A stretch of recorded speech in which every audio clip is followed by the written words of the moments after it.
Hello, welcome to Cook It Simple channel. இன்னைக்கு நான் பருப்பு பொடி பண்ண போறேன். வாங்க பார்க்கலாம்.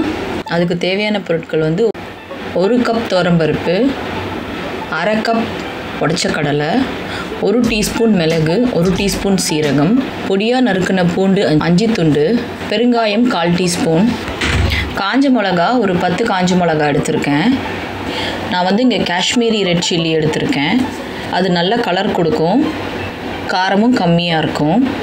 நார்மல் ரெட் சில்லியா இருந்தா ஒரு 5 போதும். கருவேப்பிலை கொஞ்சம். இப்போ ஒரு பாத்திரத்தை நான் ஸ்டவ்ல வச்சு ஆன் பண்ணி அது சூடான பிறகு எண்ணெய் எதுமே ஊத்தாம இந்த துவரம்பருப்பை அதுல போட்டு நல்லா வதக்கிக்கிறேன். அது நல்லா செவக்கற வரைக்கும் வறுக்கணும்.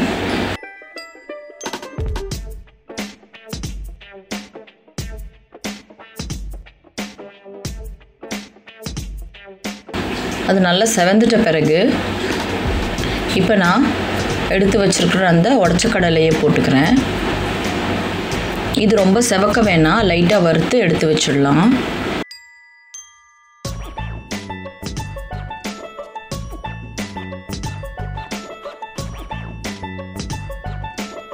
அடுத்தது எடுத்து வச்சிருக்கிற மிளகை போட்டுறேன். சீரகத்தை போட்டுறேன். அதையும் நல்லா வறுத்துக்கிறேன்.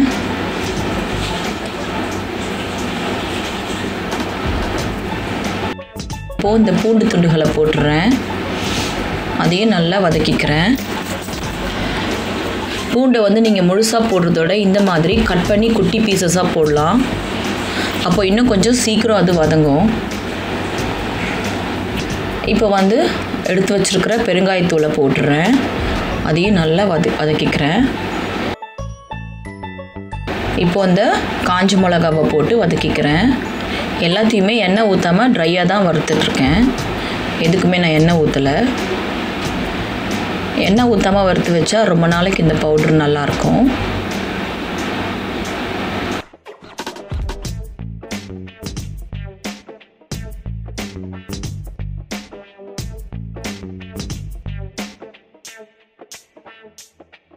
இதை வறுத்துட்ட பிறகு இந்த கருவேப்பிலையை போட்டுறேன். லாஸ்டா கருவேப்பிலையை போட்டு அதையும் நல்லா வதக்கிக்கிறேன்.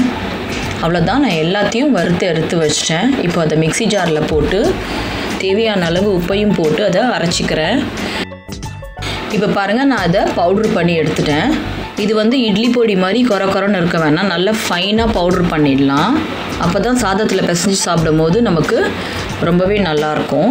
அவ்வளவுதாங்க, பருப்பு பொடி ரெடி ஆயிடுச்சு.